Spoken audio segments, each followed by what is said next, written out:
Hi, my name's Peter Higgs from eResearch over in Western Australia. Sorry I can't be there myself to give you this presentation. This is the next best thing, I guess. What I'm going to talk about just for 5 minutes or so is the mobile citizen science space we've been working in as a company over the past few years. And to start the talk, I really wanted to put it in the context that I see us working in a very fluid and fast-changing environment. So when I first started doing development work, this was about 6 or 7 years ago, we were working on iMate devices. We were working in the Windows mobile platform with systems such as Handybase, which had its own development kit, and also the development kits for packages such as Arcpad. 6 years ago, that was pretty much cutting edge, and this is before we really had iPhones. The Android operating system didn't exist at that stage, let alone having it take a big chunk out of Apple's market now. As you can see from graphs like this, there's been a huge change in the way technology and platforms have evolved. This is showing a much bigger proportion for Android, whereas when we were working initially, Windows Mobile was a huge part of it. So our previous work is now 2% of the available market, really only applicable to that, and we have some really great technologies coming out now, such as HTML5, which have the opportunity to really change our work plan and how we do things. So that's the context for us. What I'm here to talk about is really about citizen science, which is an interesting term that some people love and some people hate. What you'll hopefully all agree is that citizen science is talking about having a problem such as where do Carnaby's cockatoos roost in the Perth metropolitan area, and you've got a whole range of people who are mad bird nuts, myself included, and really, if you could find some way of engaging those people, you could really come up with a solution, finding out where things are. And citizen science is all about getting people involved in helping to track where cockatoos and other sorts of birds are, and all sorts of different questions. Our role in this really is about providing the technology to help connect those people together, and that's where I see the mobile space really coming to the fore. Some of our projects, like biodiversity snapshots we ran last year, was primarily about kids' education and recording what they see on a field trip with their school. Biodiversity snapshots, which is now run by Museum Victoria, uses some software that we've developed. It enables you to have field guides that Museum Victoria curators can look after. It's got sounds, pictures, maps, all sorts of things in it. The important sort of parts of that is that it's viewable and visible on mobile devices, and initially we focused very much on laptops because that's what kids were taking in the field. By the end of the project, that's running on iPhones and iPads. Museum Victoria now runs a class set of iPads that go out to schools to take this software out in the field and for kids to be out there listening to sounds and recordings and things. It's really changed the way that the education of some of this stuff is done in Victoria, which has been really great to see.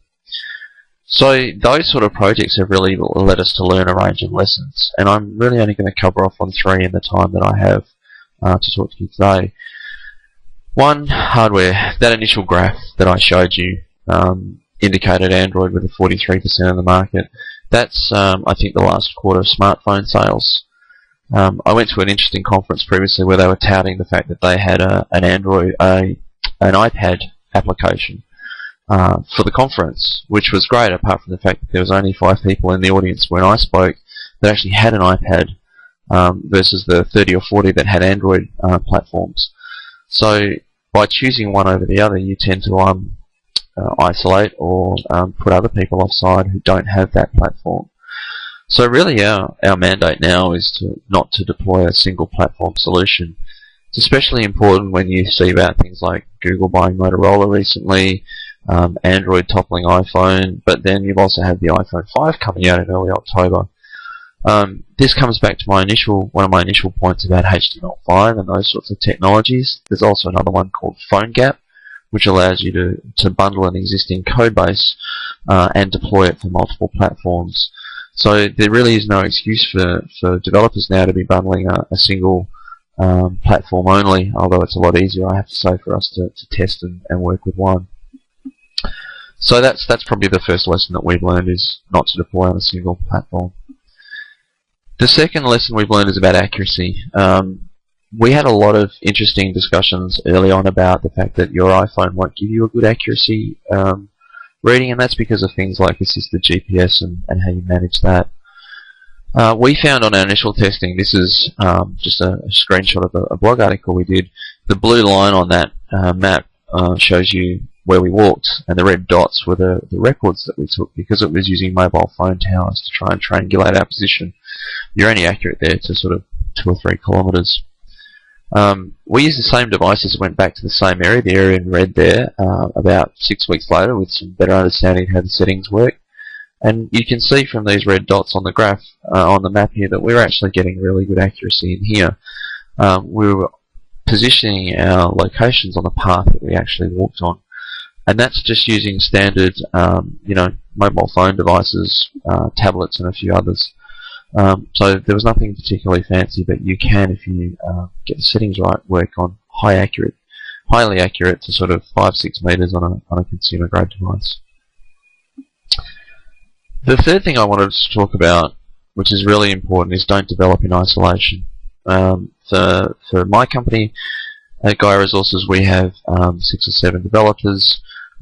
Really one of the key points that was we make sure we get them out in the field, and that's our development team. Now, we've titled this picture internally "Spot the OH&S Hazard," so you can obviously see that one of the things that developers have not done very often is wander around in the field. But we've also then taken that further. We've been out, some of our developers have been out on trips with scientists doing actual development in the bush. So this setup here is a laptop in the front seat of the car doing some code compilation, made some changes, recompile it, stick it back on the device and have another go. Those sort of events are brilliant for getting good development work done. And we've also really thoroughly tested our work. This is just a shot from the back seat of the car while we were heading down to Albany for a recent product launch. We had on the desktop, on the dashboard, a mobile device plugged in, and we're recording things we saw along the way. Now, those 3 lessons about not deploying single platform, about the accuracy you can get from mobile devices, and making sure that you do what your audience does, are really important.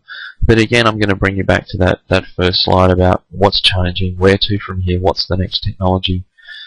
This slide, in my previous talks I've given, had things like these high definition, small, powerful cameras, GPS-enabled ski goggles, and these 4-bladed quadcopters as amazing new technology. All of these are here now. These are the flying cars of our future, and they are here now. We use them already. Internally at Gaia Resources at the moment, we're currently hacking those quadcopters to do all sorts of different things, and when I go snowboarding again next year, I'll have a helmet-mounted cam and a GPS goggle to test as well.